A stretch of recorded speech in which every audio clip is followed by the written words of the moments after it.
पहलगाम का गाजी कौन है? इस पूरे घटनाक्रम का गाजी पाकिस्तान, पाकिस्तान मिलिट्री और पाकिस्तान की आईएसआई। थोड़ा बताइए क्या हमने बाइसन वैली को बिल्कुल छोड़ दिया? मेरे हिसाब से ये सिक्योरिटी लैब्स। परमाणु कितना खतरनाक और कितना शक्तिशाली होता है? अमृतसर से लाहौर 25 किलोमीटर है कि अगर इंडियन आर्मी लाहौर को टारगेट करती है तो क्या उसका असर अमृतसर तक भी आएगा? क्या ये पैनिक सिचुएशन है पाकिस्तान में या हमें भी पैनिक करने की जरूरत है? दिलो साहब, आप दोबारा जाना चाहेंगे कश्मीर? बिल्कुल, इस हमले के बाद भी? बिल्कुल अपनी बिल्कुल। फैमिली को लेकर। नमस्कार, स्वागत है आपका। गौरव शुक्ला मैं हूं आपके साथ। न्यूज़ 18 के इस पॉडकास्ट एपिसोड में हम जिक्र इस समय देश की स्थिति पर करेंगे और हम बात करने की कोशिश करेंगे कि पहलगाम में जो हुआ उसका असर किस तरह से नजर आ रहा है। मैं जिक्र करूं आज के मेहमान का, उनसे आपका तारुफ करवाऊं, लेकिन उससे पहले एक लाइन पिछले कुछ टाइम में बहुत चर्चा में रही है। इनफैक्ट जो मेहमान हमारे साथ हैं उनकी किताब है, ये उनकी बुक है, कितने गाजी आए कितने गाजी गए। जहाँ बहुत सारे दर्शक हमारे समझ चुके होंगे। आज के जो खास मेहमान हमारे साथ हैं lieutenant general KJS Dhillon sir. बहुत बहुत स्वागत है न्यूज़ 18 के ऊपर आपका। धन्यवाद, नमस्कार, जय हिंद। सर मैं शुरुआत कर रहा हूँ क्योंकि मैंने शुरुआत में ही आपकी किताब का जिक्र कर दिया, कितने गाजी आए कितने गाजी गए। मैं हर चीज़ के ऊपर समझने की आपसे कोशिश करूँगा, लेकिन मैं शुरुआत कर रहा हूँ, पहलगाम का गाजी कौन है? आपको समझ आ रहा है कि एग्जैक्टली हम किसको कसूरवार माने, गाजी कौन है? देखिए, कश्मीर में जो घटनाक्रम आतंकवाद का हो रहा है पिछले करीब 35-36 साल से, इस पूरे घटनाक्रम का गाजी पाकिस्तान, पाकिस्तान मिलिट्री और पाकिस्तान की आईएसआई है। क्योंकि जितना भी आतंकवाद कश्मीर में फैल रहा है, उससे पहले पंजाब में था, ये तमाम आतंकवाद को ट्रेनिंग देना, उनको इक्विपमेंट देना, उनको फाइनेंस करना, उनकी फिर इन्फिल्ट्रेशन करवाना, उनको कोऑर्डिनेट करना, प्लानिंग करना और लास्ट मिनट तक किसी भी ऐसी घटना को, पुलवामा जैसी, उसको एग्जीक्यूट करना। ये तमाम जो सूत्र हैं, इनका सूत्रधार पाकिस्तान मिलिट्री है। तो कश्मीर का गाजी पाकिस्तान आर्मी। सर थोड़ा सा समझाइए। मैं पहलगाम के ऊपर फोकस कर रहा हूँ, पुलवामा हुआ है, उससे पहले उरी हुआ, बहुत सारी घटनाएं देश में हुई हैं। मैं अगर स्पेसिफिकली फोकस करूँ, आप जिक्र कर रहे हैं कि अब चाहे पाकिस्तानी आर्मी है, ISI है, किस तरह से ऑपरेट कर रहे हैं? ये डायरेक्टली फेस के साथ ऑपरेट करते हैं या इनकी कोई अलग से विंग बनी हुई है जो ऑन पेपर्स नहीं है? क्योंकि पाकिस्तान को अगर आप सुनो, उनके अधिकारियों को या उनके पॉलिटिशियंस को, तो उनके पास तो सीधा सा जवाब होता है कि सबूत दीजिए, आप बिना बात के हमारे ऊपर आरोप लगा रहे हैं। तो ये अगर आप देशवासियों को समझा पाएं कि एग्जैक्टली किस तरह से ऑपरेट कर रहा है पाकिस्तान। आईएसआई की आपने बात की जी।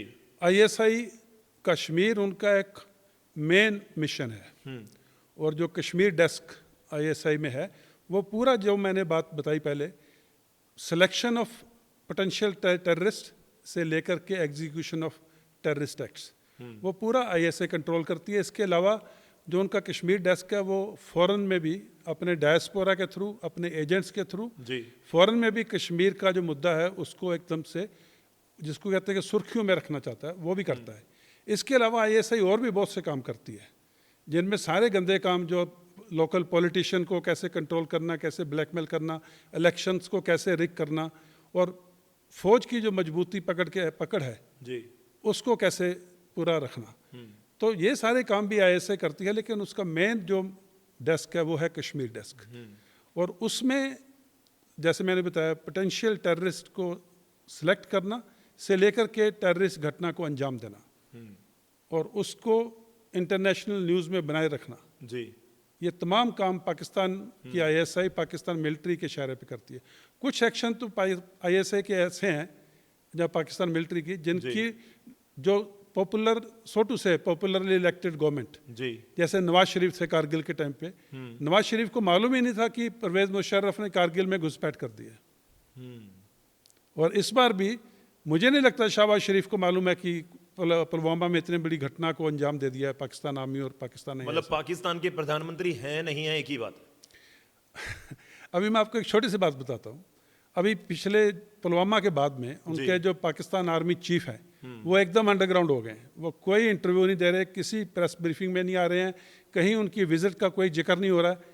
आज ही उनकी एक विजिट दिखाई गई कि पाकिस्तान के फॉरवर्ड बंकर्स में गए हैं, और वो भी पुरानी फोटो लगा करके वो विजिट को ऐसे प्रोजेक्ट कर रहे हैं कि जैसे आसिफ मुनीर अभी फॉरवर्ड एरिया की रखी कर रहा है।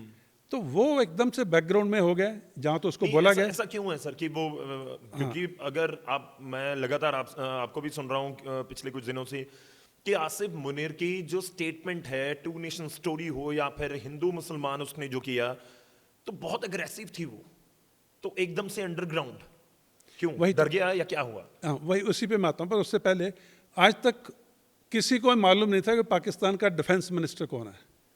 सिर्फ इतना ही मालूम था कि पाकिस्तान आर्मी सब कंट्रोल करती है। अभी अचानक पिछले 7 दिन से डिफेंस मिनिस्टर उनके आकर के अलग अलग स्टेटमेंट दे रहे हैं। जिस आदमी का वजूद दुनिया को नहीं मालूम था, जिस आदमी की पोजीशन के बारे में नहीं मालूम था, जिस आदमी का नाम तक नहीं मालूम था जी, और उसकी कितनी चलती है ये हम सबको मालूम है। लेकिन पाकिस्तान आर्मी चीफ जिस स्टेटमेंट की आपने बात की, जो उन्होंने अपने डायस्पोरा को दी, यानी कि जो उनके जो मुल्क के लोग बाहर रह रहे हैं जी, उसमें उन्होंने 2 बातों का जिक्र किया था। एक बात थी जो सीधा सीधा टू नेशन थ्योरी की तरफ इशारा करती है कि हिंदू और मुसलमान जी, 2 अलग कौम है, इनका कल्चर अलग है, इनका रहना सहना अलग है। और उसने यहाँ तक बोला कि मुसलमान जो है हिंदू से अच्छा है या बेहतर है। ये एक उसकी लाइन ऑफ थिंकिंग थी। और दूसरा उसने बोला कश्मीर पाकिस्तान के लिए एक जगलर वेन है। और उसके 5-7 दिन बाद पुलवामा का हमला होता है, जी, उसमें ये दोनों बात पहलगाम खुलकर पहलगाम का हमला होता है, उसमें ये दोनों बात खुलकर सामने आती हैं। पहला कि कश्मीर जगलर वेन है, यानी कि कश्मीर को हमने मुद्दा बनाए रखना है, न्यूज़ में रखना है। जी, जिस दिन पहलगाम का हमला होता है उस दिन अमेरिका के वाइस प्रेसिडेंट जी, मिस्टर वांस इंडिया के दौरे पे थे, जी, हमारे प्रधानमंत्री जी सऊदी अरेबिया का दौरे पे थे। जी, और उस वक्त इतना बड़ा कांड कर दिया और इससे पूरी इंटरनेशनल मीडिया को, इंटरनेशनल में कश्मीर को दोबारा से जागृत किया। बिल्कुल, और वो जो जगलर वेन वाला बात था वो इससे सिद्ध होता है। और दूसरा हिंदू और मुसलमान की जो बात की, जो टेररिस्ट थे उन्होंने बैसारन वैली में उस दिन पूरे जो यात्री थे उनको सेग्रीगेट किया धर्म के नाम पे। बिल्कुल, मतलब यहाँ तक कि उनसे कलमा पढ़ने के लिए बोला, उनके पैंट तक उतार करके चेक किया, और उसके बाद में हिंदूज को सेग्रीगेट करके उनको उनके बच्चों के सामने, उनकी बीवी के सामने, उनके भाई बहन और उनकी माताओं और पिता के सामने कत्ल कर दिया।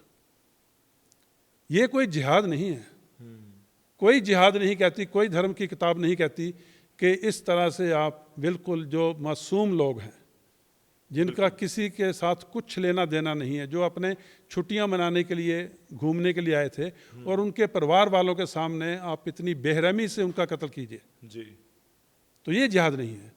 और ये जो कत्ल उन्होंने किया है ये इतना बारबेरियन है, मतलब इतना जैसे जानवर नहीं इस तरह से बिहेव करते जिस तरह से उन्होंने किया।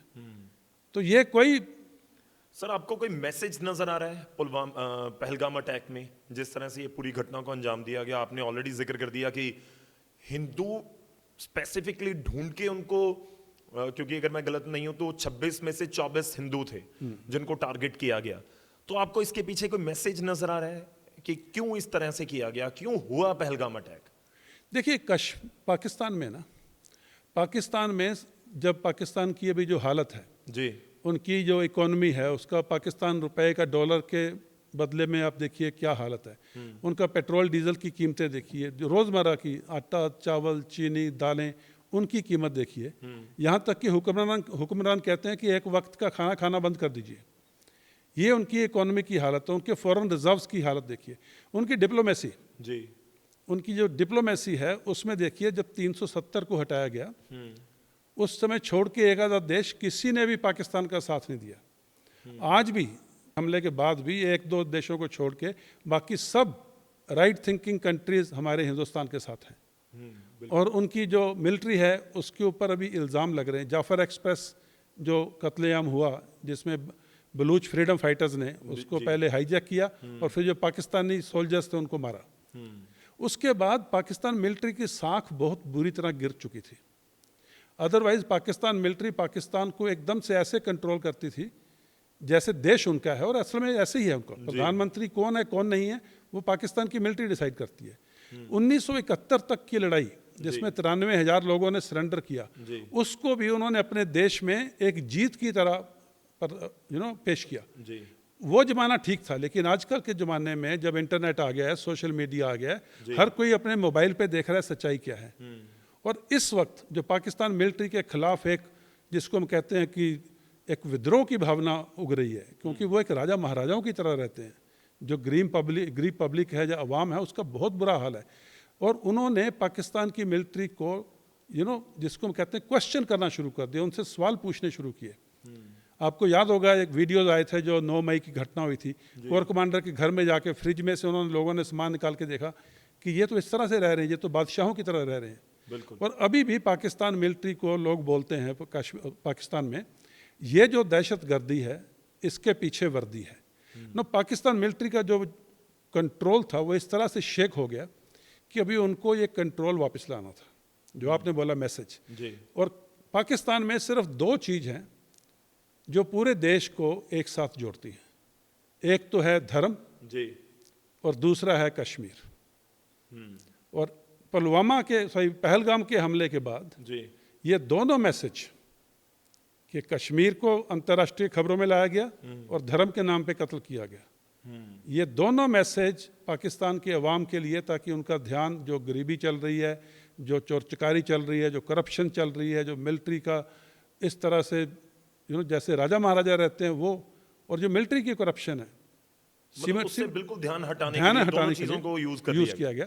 और मैसेज ये था कि हम पाकिस्तान के अवाम के लिए और पाकिस्तान के रिलीजन के लिए और कश्मीर के लिए किसी हद तक भी जा सकते हैं।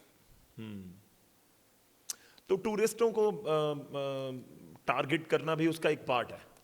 देखिए ऐसे है, अगर ये जिहाद है, अगर ये लड़ाई है, लिबरेशन वॉर है, तो सिक्योरिटी फोर्सेस को टारगेट करना चाहिए।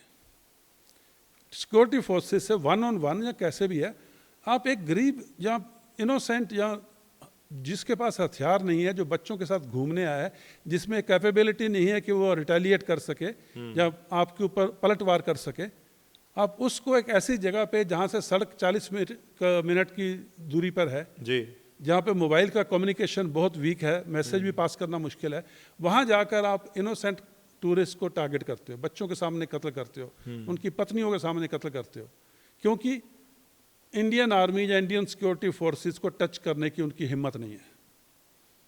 इतना गुर्दा नहीं है कि वो इंडियन सिक्योरिटी फोर्सेस के सामने कोई एक्शन कर सके।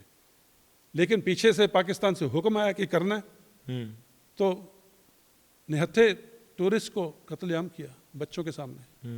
ये कहाँ की जिहाद? आपकी बात से मैं समझ रहा हूँ कि सब कुछ पीछे पाकिस्तान तो है, लेकिन अब जहन में सवाल ये भी उठ रहा है कि पाकिस्तान इस चीज़ को भी समझ रहा है कि अगर आपने उरी का अटैक करवाया या किया, पुलवामा का अटैक किया, तो इंडिया ने उसका जवाब दिया मुंह तोड़। तो कई बार ऐसे इंसिडेंट क्या वॉर की तरफ लेकर चले जाते हैं? ये पाकिस्तान नहीं समझ पाया या नहीं समझ रहा कि पुलवामा जैसी घटना, और देखिए एक प्रैक्टिकल सी बात है कि जब इतने लोगों की डेथ हुई है तो प्रेशर इंडिया या इंडियन गवर्नमेंट के ऊपर भी होगा कि आप किस तरह से इसका जवाब देते हैं, खासतौर पर हमारी जो सिक्योरिटी एजेंसीज हैं उनके ऊपर। मैं ये समझने की कोशिश कर रहा हूँ कि क्या पाकिस्तान या जो भी ये पहलगाम अटैक करवा रहे हैं, उनको रिजल्ट के बारे में हल्का सा भी इल्म नहीं होता, या उनको पता होता है कि इस तरह से रिटेलिएट कर सकती है इंडियन आर्मी, जानबूझकर वो ये कर रहे हैं? देखिए, जब भी कोई ऐसे एक्शन प्लान होता है तो उसकी रिटेलिएशन क्या आएगी, क्योंकि एक्शन जो प्लान हुआ वो मिलिट्री प्रेसिजन से हुआ और मिलिट्री माइंड हमेशा इस चीज़ को ध्यान में रखता है कि इसका कितना बड़ा वापसी कार्रवाई हो सकती है। और एक चीज़ होती है कॉस्ट बेनिफिट एनालिसिस, उसमें पाकिस्तान मिलिट्री ने या आईएसआई ने, जिन्होंने इसको अंजाम दिया, प्लानर्स ने, उन्होंने ये पक्का इसका कॉस्ट बेनिफिट एनालिसिस किया होगा कि ऐसा हमला करके जो हम अपने लोगों का ध्यान हटा रहे हैं, जहाँ अपनी मिलिट्री की साख को वापस ला रहे हैं, वो ज़्यादा फायदा है कि जो इंडिया का वापस से रिस्पॉन्स आएगा उसमें ज़्यादा नुकसान है। और क्योंकि उरी और पुलवामा के बाद में जो इंडिया का रिस्पॉन्स था सिर्फ मिलिट्री रिस्पॉन्स था, उरी के बाद सिर्फ आर्मी ने एक्शन लिया और पुलवामा के बाद में एयरफोर्स ने एक्शन लिया। लेकिन इस बार जैसे कि ऑलरेडी जाहिर हो चुका है, डिप्लोमेटिक एक्शन भी हो चुके हैं। इंडस वाटर ट्रीटी जो एम्बेसी का स्टाफ को कम करना, डिफेंस अटैचीज को वापस बुलाना, बिल्कुल। और जो वीज़ा है उसके ऊपर थोड़े स्ट्रिंजेंट रूल्स अप्लाई करना। डिप्लोमेटिक एक्शन ऑलरेडी शुरू हो गया है, इकोनॉमिक एक्शन की तैयारी चल रही है, पॉलिटिकल एक्शन हो सकता है, और मिलिट्री ऑप्शन तो है ही है।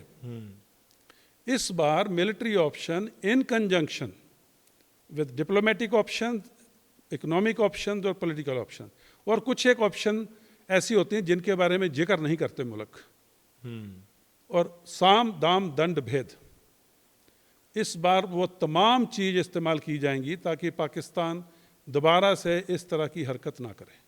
आपको लग रहा है कि कुछ ना कुछ होगा? पिछली बार सिर्फ आतंकवादी ठिकानों पे हमला हुआ था जी, इस बार आतंक की फैक्ट्री को टारगेट करना चाहिए, और आतंक की फैक्ट्री है पाकिस्तान की मिलिट्री जी। और जब उस जगह पे हिट कीजिए, कोई पाकिस्तान की मिलिट्री के लिए उनके कुछ लोग मर जाएं, कुछ लोग तबाह हो जाएं, लोग गरीबी में रहें, उनको कोई फ़र्क नहीं पड़ता। जब मैं कोर कमांडर था, और उससे पहले जब, इसका मैं उदाहरण देता हूँ, जब कारगिल युद्ध हुआ तो उनके जो सोल्जर्स जो हमारी धरती पे आके मरे अपने देश के लिए लड़ते हुए, हमने डीजीएमओ के थ्रू बाद में उनको ऑफर किया कि अपने जो सोल्जर्स हैं इनकी लाशें ले जाइए। पाकिस्तान ने अपने जवानों की लाशें लेने से इनकार कर दिया, क्योंकि उसके लिए ये था कि मिलिट्री ने ये प्रूव करना था कि ये मिलिट्री के बंदे नहीं हैं, ये टेररिस्ट हैं। लेकिन उनको बाद में जिसको हम कहते हैं गैलेंट्री अवार्ड दिए गए, और उनके शरीर अभी भी हिंदुस्तान की सरजमी में दफन है। Lieutenant general वाई.के. जोशी, अभी उन्होंने किताब लिखी है हु डेयर्स विंस, वो उस टाइम पे लेफ्टिनेंट कर्नल थे, ऑफिशिएटिंग कमांडिंग ऑफिसर 13 जैकरिफ के जी। उन्होंने मौलवी साहब को बुला के पूरे धर्म के रीति रिवाज के हिसाब से पाकिस्तान के जो जवान थे उनको कारगिल में हिंदुस्तान की धरती में दफनाया। मैं जब कोर कमांडर था तो कुपवाड़ा सेक्टर में लाइन ऑफ कंट्रोल पे कुछ पाकिस्तानी टेररिस्ट इन्फिल्ट्रेट कर रहे थे। 5 पाकिस्तानी टेररिस्ट की डेड बॉडी कुपवाड़ा में लाइन ऑफ कंट्रोल के पास पड़ी है, और हमने उनको मैसेज दिया कि आपके बंदे हैं, इनकी डेड बॉडी आप ले जाइए जी। उन्होंने अपने नागरिकों की डेड बॉडी ले जाने से इनकार कर दिया। जंगली जानवरों ने खाया उन डेड बॉडीज को। जी। मैं जो बात करने की कोशिश कर रहा हूँ, और कितना नुकसान हो जाए पाकिस्तान की सिविलियन का, उन्हें कोई फर्क नहीं पड़ता। उनकी हुकूमत बरकरार रहनी चाहिए, उनकी जो ताजपोशी है, जो राजाशाही है, वो बरकरार रहनी चाहिए। सर, आर्मी को अटैक करना, पाकिस्तानी आर्मी को अटैक करना तो मतलब है जंग छेड़ दीजिए।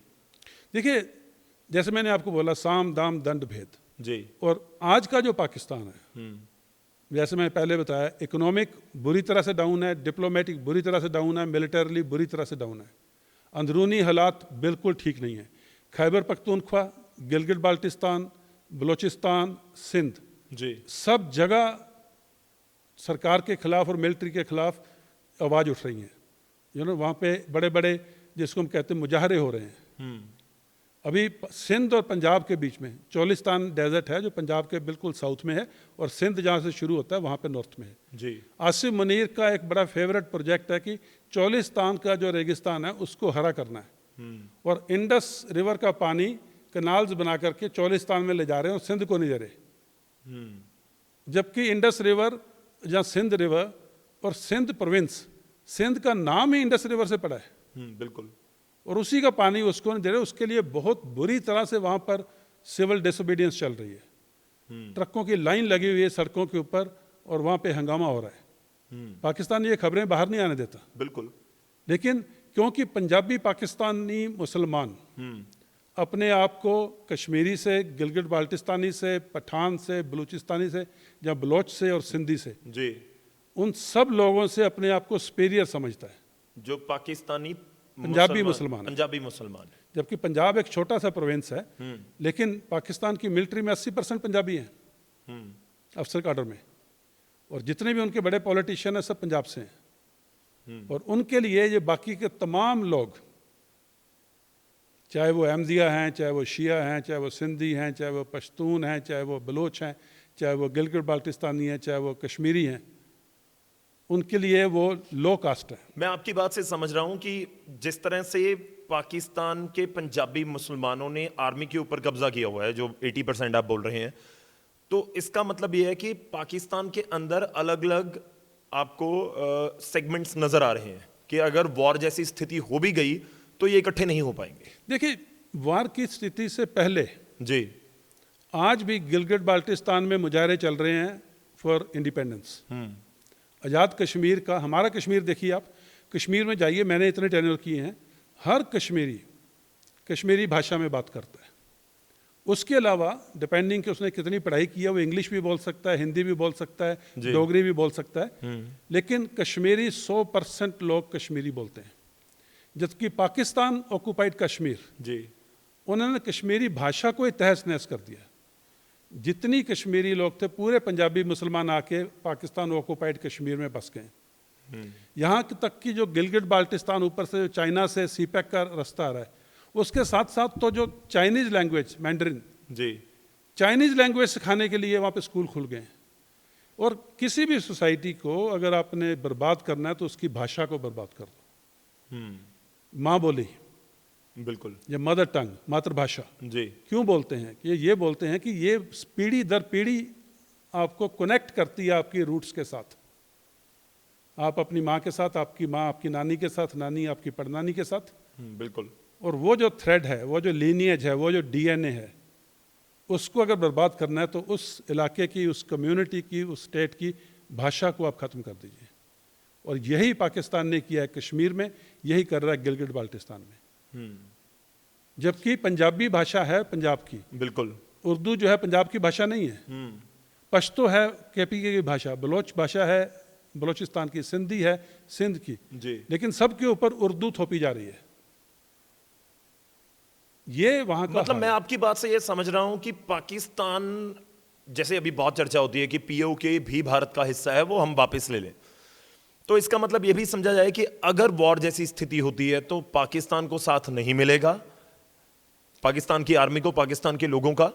और दूसरा उसमें कि हो सकता है कि वो भारत को भी मिल जाए, कि अगर पीओके में स्थिति और पाकिस्तान जो हमारा कश्मीर है उसमें स्थिति, अगर हम दोनों को कंपेयर करें, मैं बहुत सारे यूट्यूबर्स हैं पाकिस्तान के, उनको सुनता हूं, उन्होंने दिखाया बहुत जगह पर कि देखिए जी ये पाकिस्तान के कश्मीर की क्या स्थिति है, आप जो भारत में कश्मीर है उसकी स्थिति देखिए, जमीन आसमान का फर्क है।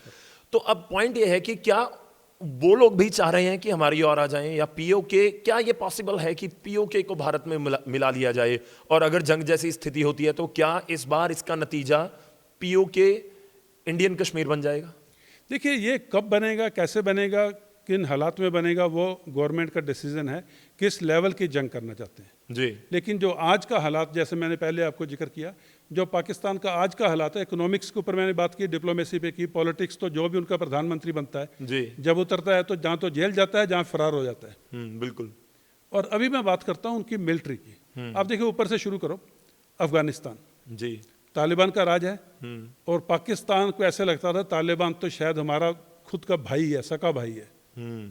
और आज सबसे ज़्यादा प्रॉब्लम जो है ड्यूरेंट लाइन के ऊपर तालिबान और पाकिस्तान आर्मी के बीच में हो रही है। बिल्कुल। और वहाँ पे तालिबान पाकिस्तान आर्मी को हर रोज मुंह तोड़ जवाब दे रहा है। जी, उसके बाद में आप खैबर पख्तूनख्वा में आ जाइए, पश्तून इलाका जो है वहाँ पे अपराइजिंग है।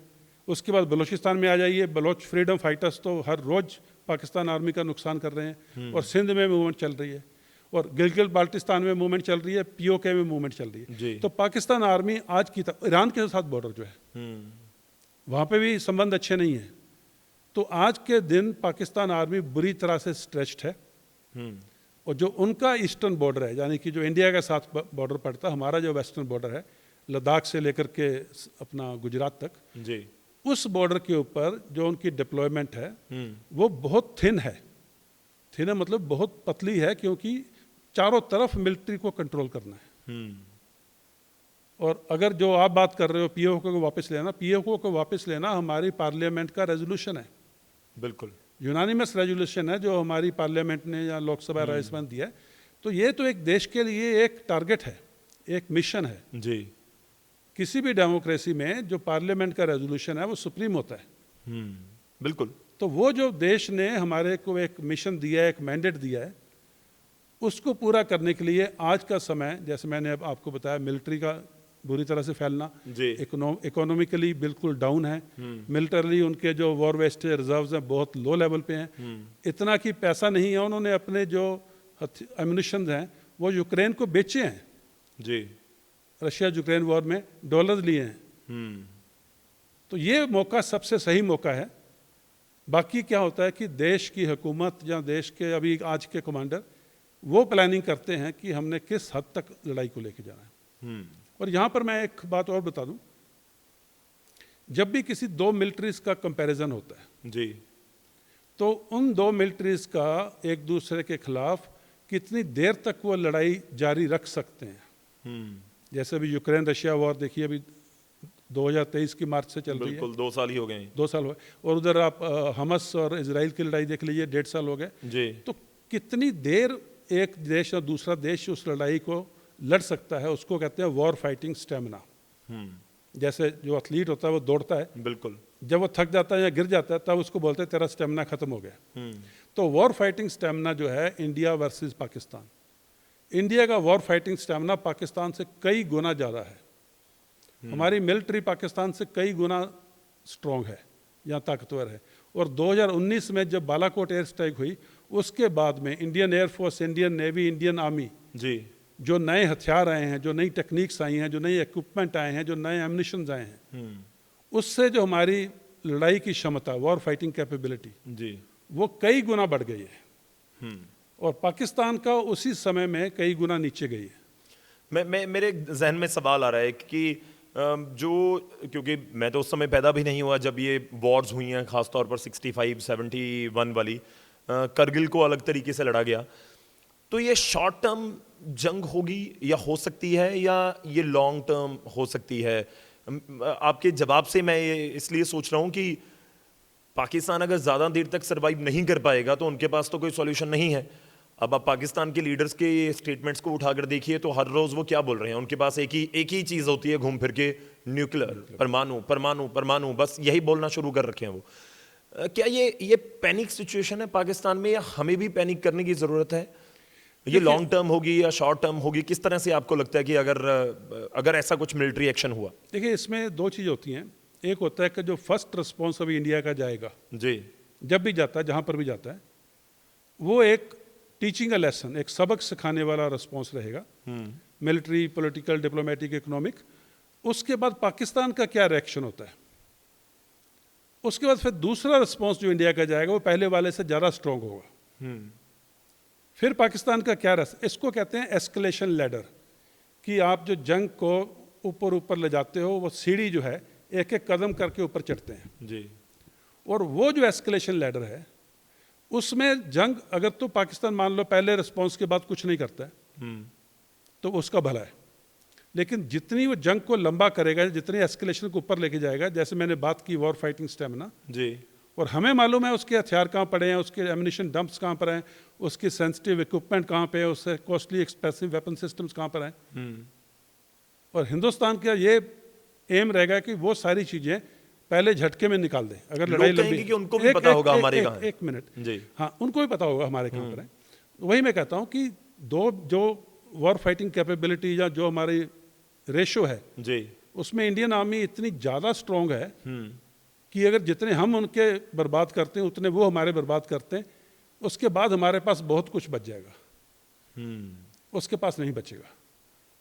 इसलिए जंग जितनी लंबी चलेगी उसका स्टेमिना कम होता जाएगा, इंडिया का स्टेमिना बढ़ता जाएगा। और इसके लिए ज़रूरी है कि पाकिस्तान का रिस्पॉन्स क्या रहेगा, उसके ऊपर डिपेंड करता है। आपने बात की न्यूक्लियर की, मैं एक्चुअली उसी के ऊपर आना चाह रहा था कि बहुत चर्चा हो रही है इस समय। आपने बात की न्यूक्लियर की। देखिए, 1945 के बाद न्यूक्लियर बम इस्तेमाल नहीं हुआ पूरी दुनिया में कहीं नहीं। दुनिया में इतिहास में 80 साल हो गए हैं न्यूक्लियर बम इस्तेमाल नहीं हुआ, सिर्फ टेस्ट हुए हैं। बिल्कुल। अगर 80 साल से किसी भी देश में या देश ने ऐसा नहीं इस्तेमाल किया, इसका मतलब दुनिया के जो लीडर हैं वो सेंसिबल हैं। और जो हमारी इंडिया की डिक्लेयर्ड न्यूक्लियर पॉलिसी है, जो हमने घोषित की है अपनी न्यूक्लियर नीति, वो ये कहती है कि हम पहला अटैक नहीं करेंगे। लेकिन अगर हमारे ऊपर किसी ने हमला किया तो हमारा जो हम कहते हैं ना पलटवार जो है, वो इतना स्ट्रॉन्ग और इतना बड़ा होगा कि वो देश एकदम तहस नहस हो जाएगा। अगर ये हमारी न्यूक्लियर डिक्लेयर्ड पॉलिसी है कि हम पहला हमला नहीं करेंगे, इसका मतलब ये है कि हमें अपने आप में ये पूरा जिसको हम कहते हैं कि कॉन्फिडेंस है, विश्वास है कि हम पहले हमले को जजब कर सकते हैं, और फिर जो हमला करेंगे उसको पाकिस्तान जजब नहीं कर पाएगा। ये मैं इसको थोड़ा सा आपको एक्सप्लेन करता हूँ आपके व्यूअर्स के लिए। जी पाकिस्तान को अगर आप देखिए, सिंध से शुरू कीजिए और ऊपर तक जाइए, खैबर पख्तूनख्वा तक। जी पाकिस्तान का नॉर्थ टू साउथ जो या दक्षिण से उत्तर की तरफ जो उनका एरिया है, और फिर अगर इंडिया बॉर्डर से लेकर के ईरान बॉर्डर तक जाइए जी तो उनकी डेप्थ कितनी है। और अभी कंपेयर कीजिए हमारा गुजरात से अरुणाचल प्रदेश और कश्मीर से कन्याकुमारी, हमारी डेप्थ कितनी है, और उनकी एक पतली सी ये पट्टी में 6 से 7 बड़े शहर हैं, जबकि हमारे जो इतना बड़ा एरिया है उसमें 50 बड़े शहर हैं। बिल्कुल। तो जब पाकिस्तान पहला हमला करेगा, उसके बाद में जो हम हमला करेंगे जी तो ये जो 6-7 शहर हैं ये खत्म हो जाएंगे। मतलब पाकिस्तान ही खत्म हो गया ना अगर? पाकिस्तान खत्म, उनको स्ट्रेटेजिक डेप्थ बोलते हैं इस चीज़ को। जो मैंने बोला कि भारत के बॉर्डर से ईरान के बॉर्डर तक उनके पास स्ट्रेटेजिक डेप्थ नहीं है। और जो बलूचिस्तान एरिया है जो इस डेप्थ का 60% है, जी वहाँ तो पाकिस्तान आर्मी की जाने की हिम्मत नहीं है अभी। तो वो जो बलूचिस्तान है, अगर आप उसको काउंट आउट कर दो, जी क्योंकि वहाँ तो लिबरेशन फ्रीडम फाइट चल रही है और पाकिस्तान आर्मी वहाँ घुस नहीं पा रही है, जी अगर उसको निकाल दो तो पाकिस्तान आर्मी का पाकिस्तान का जो डेप्थ है वो इंडिया बॉर्डर से लेकर सिर्फ बलूचिस्तान के पंजाब के बॉर्डर तक है। मैं सर कश्मीर का रुख करना चाह रहा हूं क्योंकि बहुत लंबा टाइम आपने वहां पर निकाला, लेकिन उसके पहले मैं थोड़ा सा न्यूक्लियर के ऊपर और बात करना चाह रहा हूं, क्योंकि 45 में जब न्यूक्लियर का इस्तेमाल किया गया उसके बाद से मोस्ट ऑफ द जनरेशन जो आज के 2025 में हम हैं, किसी ने वो देखा नहीं है। और उस समय कोई सोशल मीडिया या कुछ भी नहीं था। जो वीडियोस हैं थोड़ी बहुत इधर उधर से दिखती हैं, वो भी फैब्रिकेटेड भी हो सकती हैं। लोग जानना चाह रहे हैं कि ये परमाणु कितना खतरनाक और कितना शक्तिशाली होता है, कि कितनी इसकी रेंज होती है। मेरे 2-4 सवाल हैं इससे जुड़े हुए, आप एक एक करके जरूर जवाब दीजिएगा। कि अगर आप समझा पाएं कि अगर फर्ज कर दीजिए कि एक जगह पर परमाणु फेंका जाता है तो उसका कितनी लंबी रेंज होगी, कितने किलोमीटर तक उसका असर जा सकता है। देखिए, पहले तो मैं आपको ये बताना चाहता हूँ कि जो आज के परमाणु हथियार हैं जी, वो हवाई जहाज से, ज़मीन से और समुंदर से, जी तीनों जगह से वो फेंके जा सकते हैं। ठीक है। और उसके बाद में जो उनकी रेंज आपने बात की, जो परमाणु हथियार की जो रेंज या उसकी जो कितनी उसकी पोटेंसी है जी, या वो कितना खतरनाक है, उसको किलो टन में नापा जाता है। ठीक है। पहले 20 किलो टन एक स्टैंडर्ड होता था कि 20, आजकल 20 किलो टन तो बहुत छोटा है जी। और वो कितना उसका जो असर होगा, जो उसका जो दायरा बनता है, कहाँ तक हर चीज़ एकदम से मोम हो जाएगी, कहाँ तक एकदम से वो लंगड़े लूले हो जाएंगे, और फिर हवा का रुख किस तरफ जाता है। वो हवा जो आदमी उस हवा को अपने शरीर के अंदर लेके जाएगा, जहाँ तो वो मर जाएंगे, जहाँ फिर ज़िंदगी भर के लिए अपाहिज हो जाएंगे। और जो उसका जो ब्लास्ट है, शैटरिंग इफेक्ट जो है जी, उससे बिल्डिंग्स गिरती हैं और कोलेट्रल डैमेज होता है। और जो बिल्डिंग के अंदर जितने भी हैं वो ब्लास्ट इतना ज़्यादा होता है कि खड़ी बिल्डिंग्स गिरती हैं। और जो उसका जो फायर है, जो आग का गोला है, जी, जहाँ तक वो जाता है वो एकदम झुलसा देता है, हर चीज़ को जला देता है। तो ये कितना बड़ा डायमीटर उसका रहेगा, कितना बड़ा सर्कल बनता है, जी, ये डिपेंड करता है कि कितने किलो टन का बम फेंका गया। और यहाँ पर मैं आपको अभी एक बात बताना चाहता हूँ कि कितने पाकिस्तान के लोग जाहिल हैं। उनका एक मिनिस्टर था रेलवे का, शेख रशीद। हाँ बिल्कुल। वो एक प्रेस इंटरव्यू में बोल रहा है कि पाकिस्तान के पास पाइया पाइया दे पाइया के बम हैं, यानी कि 250 ग्राम और 125 ग्राम के बम हैं। और वो ऐसी जगह फेंके जाएंगे जहाँ पे हिंदू मरेंगे, मुसलमान नहीं मरेंगे। ये जाहिलपन का एक मयार है या एक लिमिट है कि उनके जो मिनिस्टर्स हैं, जो पाकिस्तान को एक पॉलिसी गाइडलाइंस दे रहे हैं जी, उनका न्यूक्लियर बॉम्ब के बारे में ये नॉलेज है। जहाँ तो स्कूल में नहीं किसी ने पढ़ाया, जहाँ मिलिट्री ने उनको बताया ही नहीं कि न्यूक्लियर होता क्या है। बिल्कुल। वो कह रहे हैं कि पाव पाव आधे आधे पाव। अभी आप धनिया थोड़ी खरीद रहे हो। फनी या और बहुत सीरियसली बात कर रहे थे वो। हाँ, मतलब कमेंट तो सीरियस कर रहे थे, लेकिन बिना नॉलेज के फनी बिना लग रहे नॉलेज थे। के। हाँ, और इसलिए मैं ये बात कर रहा हूँ कि आज भी बहुत से उनके मिनिस्टर, जैसे मैंने बात की, किसी को मालूम ही नहीं था डिफेंस मिनिस्टर कौन है, अचानक से डिफेंस मिनिस्टर साहब सामने आ गए। जी, और अभी अभी उन्होंने अपना DGISI जो है उसको NSA डिक्लेयर कर दिया है। अभी सब कुछ एकदम नर्वसनेस में हो रहा है। हाँ बिल्कुल। मैं एक आधा और न्यूक्लियर पे सवाल लेके सर मैं कश्मीर का रुख करूंगा। मेरा एक और सवाल था कि चलिए भगवान ना करे ऐसा हो, हम यही क्योंकि हम भारतीय हैं तो यही सोचते हैं कि ऐसा ना हो, लेकिन अगर होता है तो इसका असर कि फर्ज कर लीजिए कि अमृतसर से लाहौर 25 किलोमीटर है, कि अगर इंडियन आर्मी लाहौर को टारगेट करती है तो क्या उसका असर अमृतसर तक भी आएगा? देखिए इसमें ऐसे होता है कि यही मैंने बात बोली, जो टेक्टिकल डेप्थ जी होती तो स्ट्रेटेजिक डेप्थ है, लेकिन पाकिस्तान की टेक्टिकल डेप्थ है क्योंकि ज़्यादा डेप्थ है नहीं है। जी। इसमें कब टारगेट, उस टाइम पे वेदर कंडीशंस क्या है, क्या वेदर में नमी है, क्या वेदर में बारिश का मौसम है, जी जहाँ धूप है, तो उसके हिसाब से असर बढ़ता है। ठीक और दूसरा विंड डायरेक्शन उस टाइम पे क्या है। है। अगर मान लो कि हम लाहौर पे अटैक करते हैं, जी। न्यूक्लियर स्ट्राइक करते हैं, और विंड डायरेक्शन साउथ वेस्ट की तरफ है, जी यानी कि विंड डायरेक्शन लाहौर से नीचे की तरफ जा रही है बलूचिस्तान और सिंध की तरफ, जी तो उसका असर अमृतसर पे नहीं होगा, खास करके जो ब्रीदिंग वाला है उसका। जो डेटोनेशन या जो उसका जो ब्लास्ट का असर है, जो फायरबॉल का असर है, जी अगर वो इतना बड़ा बम है तो उसका जो रेडियस कितना बनता है उसके हिसाब से असर होगा।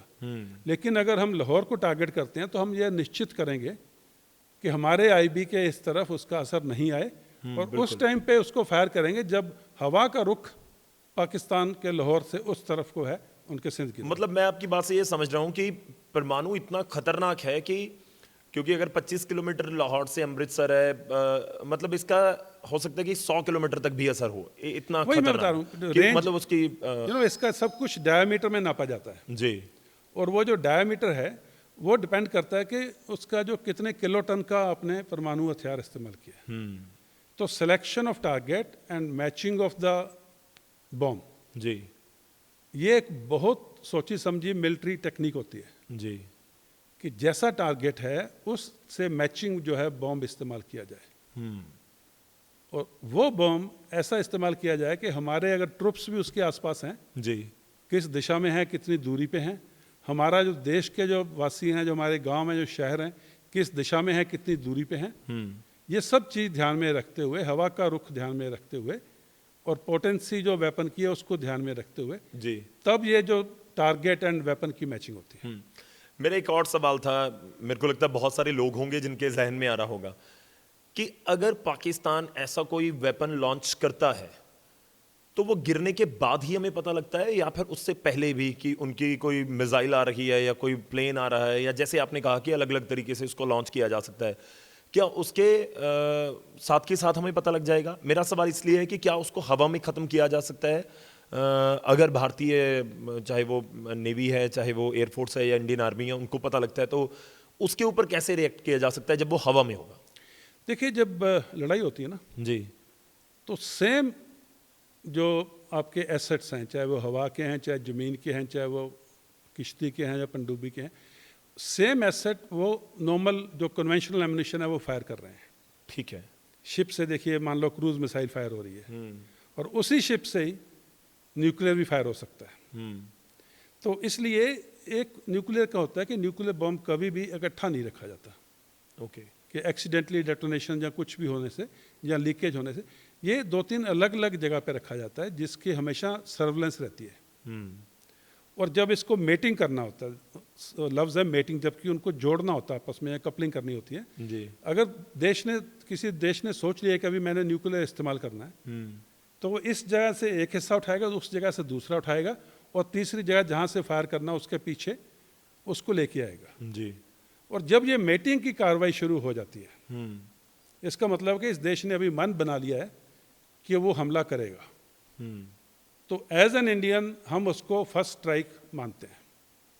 मीटिंग को ही हम फर्स्ट स्ट्राइक मान हाँ, लेते हैं। क्योंकि हम इतना देर इंतजार नहीं करेंगे कि वो मीटिंग करके अभी फिर स्ट्राइक करे। हमारी इंटेलिजेंस मिलती है कि उन्होंने हाँ, ये इसकी शुरू कर दिया। इंटेलिजेंस होती है, इसकी सर्वेलेंस रहती है, और ये बहुत बरीक इंटेलिजेंस आती है। जी और ये जो एक्शन ऑफ मीटिंग है कि अभी वो तैयार हैं लॉन्च करने के लिए, इससे पहले कि वो लॉन्च करें हम अपनी सेकंड स्ट्राइक कर सकते हैं। चलिए मैं थोड़ा सा अब कश्मीर का रुख करता हूँ। सर कश्मीर, क्योंकि आपने एक लंबा टाइम निकाला है, चिनार कोर को आपने कमांड किया, थोड़ा बताइए कि इस अटैक के बाद कश्मीरी पाकिस्तान, या मैं सीधे शब्दों में कहूं कि आपको लग रहा है कि इस अटैक का एक पॉजिटिव पक्ष ये निकल कर आया कि पूरा देश एकजुट हो गया कश्मीर से लेकर कन्याकुमारी तक? किस तरह से आप इसको समझ रहे हैं कि कश्मीर के लोगों के ऊपर पहलगाम अटैक का आपको क्या असर नजर आ रहा है? थैंक यू गौरव, ये आपने सवाल पूछा। देखिए, पाकिस्तान हमेशा से बोलता रहा है पिछले 35 साल से कि हम ये जो जिहाद कर रहे हैं जी, ये हम कश्मीरी लोगों के लिए कर रहे हैं, हम उनके हक के लिए कर रहे हैं, हम उनकी आज़ादी के लिए कर रहे हैं, हम उनके बेहतर कल के लिए कर रहे हैं। और जो कश्मीरी जो सोचते हैं, चाहे वो टेररिस्ट सिंपथाइजर्स हैं, ओवरग्राउंड वर्कर्स हैं, जहाँ जो रेडिकलाइज हो चुके हैं धर्म के नाम पे, जी, और उनको भी लगता है कि पाकिस्तान उनका मसीहा है। इस हमले के बाद क्या हुआ, बल्कि इस हमले से पहले क्या हो रहा था, जो कश्मीरी बच्चा 280 दिन स्कूल नहीं जा पा रहा था क्योंकि हड़ताली दौर था, आतंकवाद चल रहा था, और वो बच्चा अभी पूरे के पूरे 365 दिन स्कूल जा रहा है। उस बच्चे को अपना भविष्य उज्जवल दिख रहा है। पहले वो बच्चा स्कूल नहीं जा रहा था, कश्मीरी पंडित सारे टीचर्स और प्रोफेसर थे, उनको वहाँ से निकाल दिया गया था। स्कूल जो लकड़ी के स्कूल थे दूर दराज के इलाके, उनको टेररिस्ट ने जला दिया था।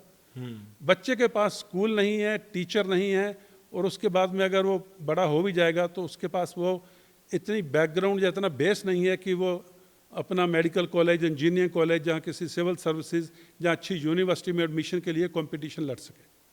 और वो बच्चा 16 से 18 साल की उम्र में बिल्कुल तैयार था कि आप मुझे हथियार दीजिए, मैं आतंकवादी बनता हूँ, क्योंकि आगे भविष्य के लिए कुछ दिख नहीं रहा है।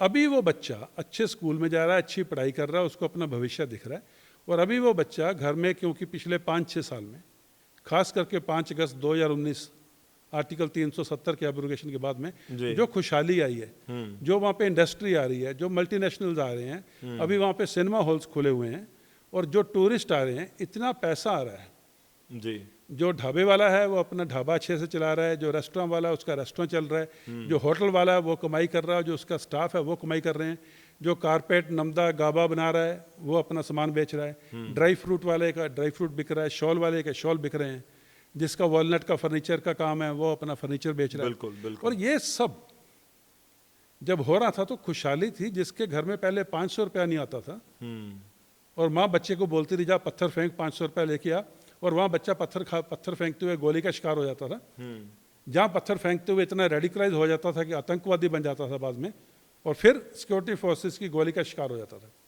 अभी वो बच्चा 500 रुपये की बजाय बाहर जाके, चाहे वो पोनी वाला है, चाहे वो सूमो का काम कर रहा है, चाहे वो शिकारा का काम कर रहा है, चाहे हाउस बोट का कर रहा है, जहाँ जो मैंने सब बोला वो कर रहा है, वो शाम को 1000-1500 रुपया लेके आता है। हाँ बिल्कुल, मेहनत की कमाई का लेके आता है, और घर में खुशहाली है, आगे बच्चे पढ़ रहे हैं, और बच्चा अपने माँ बाप के साथ है, आगे शादी करेगा, परिवार के साथ रहेगा, नहीं तो वो कब का आतंकवादी बन के मर खप गया होता। तो ये जो दौर चेंज हुआ है, अभी मैं आपको एक स्टैटिस्टिक्स बताता हूँ। जी, पुलवामा डिस्ट्रिक्ट जो कि माना जाता था हॉट बेड है टेररिज्म का, जी, आतंकवाद का एक तरह से वो खेत था जहाँ से आतंकवादी उगते थे। पिछले 2 साल से पुलवामा से एक भी आतंकवादी पैदा नहीं हुआ है। ये मैं अभी कश्मीर गया था, पहलगाम की पहली शाम को मैं वापस आया हूँ 21 को जी, तो वहाँ पे लोगों ने मुझे बताया कि सर पुलवामा से 2 साल से कोई आतंकवादी नहीं बना है। अभी जो आतंकवादी कश्मीर में हैं उनमें से 80% पाकिस्तानी है, क्योंकि कश्मीरी लड़का अभी हथियार नहीं उठाना चाहता। क्यों नहीं बना सर पुलवामा में? हो सकता है कि लोग जो सुन रहे हैं वो कह रहे हो कि मिलिट्री ने कोई छोड़ा ही नहीं युवा वहां पर, या वो ये भी कह रहे होंगे, बहुत सारे लोग, मैं क्योंकि सोशल मीडिया का ज़माना है तो उस पर ये भी बातें होती हैं कि कस इतना दिया गया, मिलिट्री हर जगह मिलिट्री लगा दी गई, हमारी सुरक्षा एजेंसीज घूम रही हैं तो परिंदा भी पर नहीं मार रहा, तो वहाँ क्या होना था? कुछ भी नहीं होना था। ऐसी बातें भी निकल कर सामने आती हैं। देखिए ऐसे होता है, किसी भी कॉन्फ्लिक्ट जोन में सिक्योरिटी फोर्सेस की प्रेजेंस जरूरी रहती है, क्योंकि एक साइलेंट मेजॉरिटी होती है। अगर किसी भी इलाके का या किसी भी स्टेट का अगर पॉपुलेशन है 100% है, तो उसमें से 90% वो लोग हैं जो अपनी रोज़मर्रा की ज़िंदगी की कमाई करके घर में आके बच्चों के साथ खाना खा के आराम से सोना चाहते हैं जी, वो साइलेंट मेजॉरिटी है। वो ना इस तरफ जाते हैं ना उस तरफ जाते हैं, अपने काम से काम रखते हैं। उस साइलेंट मेजॉरिटी को ऐसी कॉन्फिडेंस देना, फीलिंग देना कि अपना काम वो आसानी से कर सकें, इसके लिए सिक्योरिटी फोर्सेस की प्रेजेंस जरूरी है। और दूसरा, अगर वो बच्चे को 1500 रुपए की अपनी मेहनत की कमाई से मिल रहे हैं, तो फिर वो 500 रुपए के लिए क्यों हथियार उठाएगा? हाँ बिल्कुल। और मैंने ये जो मैंने डाटा है, ये मैंने पहले भी शेयर किया था जब मैं कोर कमांडर था। जी। जब मैं कोर कमांडर बना तो मैंने एक पूरा डाटा पिछले 1.5-2 साल का निकाला कि जो कश्मीरी लड़के हैं, कश्मीरी, पाकिस्तानी टेररिस्ट इसमें शामिल नहीं है, जो कश्मीरी लड़के गन उठाते हैं, मैं 2019-2018 के डाटा की बात कर रहा हूँ, जी। जो गन उठाता है 7% उनमें से पहले 10 दिन में सिक्योरिटी फोर्सेस की गोली का शिकार हो जाते हैं। 60%? 7% 7%। मतलब अगर 100 लोगों ने गन उठाई तो 7 पहले 10 दिन में खत्म हो जाते हैं। खत्म हो जाएंगे। 17% इसमें शामिल है वो 7। जी। 17% पहले 1 महीने में, सॉरी 3 महीने में, 3 महीने में। 34% 6 महीने में, और 64% पहले 1 साल में।